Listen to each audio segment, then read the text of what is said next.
Ninth class ये question दे रखा है जिसमें ए बी सी डी एक ट्रेपेजियम है और हमें ये बोला गया है कि जो नॉन पैरेलल साइड है यानी ए डी और बी सी ये दोनों इक्वल हैं।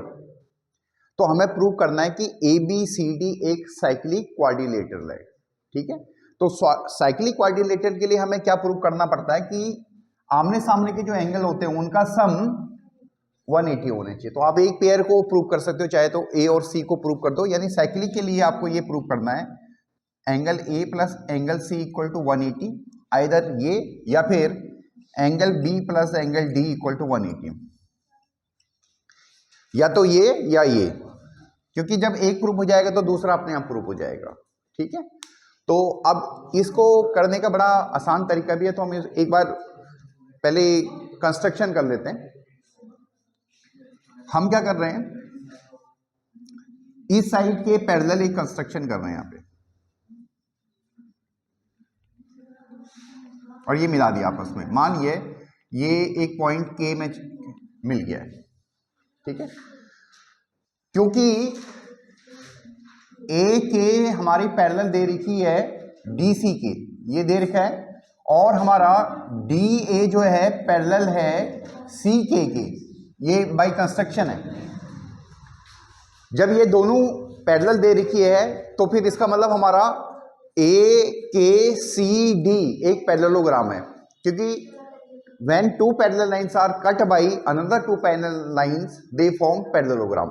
ठीक है, समझ में आया नहीं है? तो इसका मतलब आपका ए के सी डी एक पैरेललोग्राम है। ठीक है, और पैरेललोग्राम में हमारी प्रॉपर्टी है कि आमने सामने की साइड्स क्या होती हैं, इक्वल होती हैं। तो अगर AD को अगर हम x बोलें, थोड़ा सा x की भाषा में ज्यादा आसान लगता है, AD अगर हमारे पास x है तो हमारे C के भी हमारे पास x होगा, है ना? आया समझ में नहीं आया? और अगर C के x है तो हमारे पास BC भी x होगा, क्योंकि ये तो गिवन है, ये तो गिवन है। ठीक है, अब देखो इन ट्रायंगल बी के सी में दो साइड इक्वल दे रखी हैं। ठीक है, तो हेंस ये वाला एंगल देखो, इधर ये वाला एंगल, इसे मैं लिख रहा हूं, इसको हम मान लिया, हम कुछ मान लेते हैं एम बोल लो। ये वाला एंगल और ये वाला एंगल दोनों क्या हो जाएंगे, सेम हो जाएंगे, यानी इक्वल हो जाएंगे। ये भी हमारे पास प्रॉपर्टीज है कि अगर किसी ट्रायंगल में दो साइड दे रखे हैं तो वो दोनों एंगल, दो साइड अगर इक्वल हैं किसी भी ट्रायंगल में, तो दोनों एंगल आपके कॉरस्पॉन्डिंग एंगल इक्वल हो जाते हैं। तो ये हमारे ये हो गया, या ऐसे में नहीं है? ठीक है, और क्योंकि ए के सी डी पैरेललोग्राम है तो पैरेललोग्राम में आमने सामने के एंगल भी इक्वल होते हैं, इसलिए ये वाला एंगल भी इक्वल है, ये एम हो जाएगा, उसी एम के बराबर हो जाएगा। समझ में आ रहा नहीं आ रहा?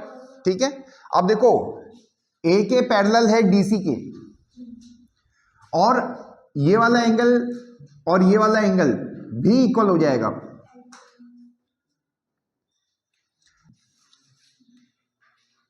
आया समझ में नहीं आया? क्योंकि ये पैरेलल लाइंस है और इसको एक ट्रांसवर्स लाइन काट रही है, तो ये वाला एंगल और ये वाला एंगल भी इक्वल हो जाएगा। आया समझ में नहीं आया? ठीक है, अब हमें मालूम है, देखो इस एंगल को हम कुछ और मान लेते हैं, मान लीजिए मैं n बोल लेता हूं। ठीक है, तो अब भाई हमें मालूम है कि angle n plus angle m equal to कितना होना चाहिए, 180 होना चाहिए। को इंटीरियर एंगल, क्या रीजन है, को इंटीरियर एंगल, ये को इंटीरियर एंगल है, ये गॉट इट ना?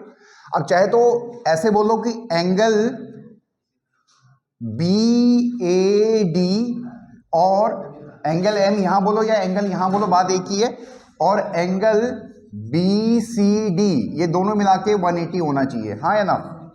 यानी ये वाला पॉइंट उस टाइम पे हमने कंस्ट्रक्शन ही करी थी, ये गॉट इट ना? तो ये हमारा प्रूफ हो गया ना? आया समझ में नहीं आया? देखो किसी भी क्वेश्चन को करते समय आप सिंबल मिनिमम लीजिए, तो आपको वो समझ में आएगा बहुत आसानी से। ठीक है, होप सो आपको समझ में आया होगा।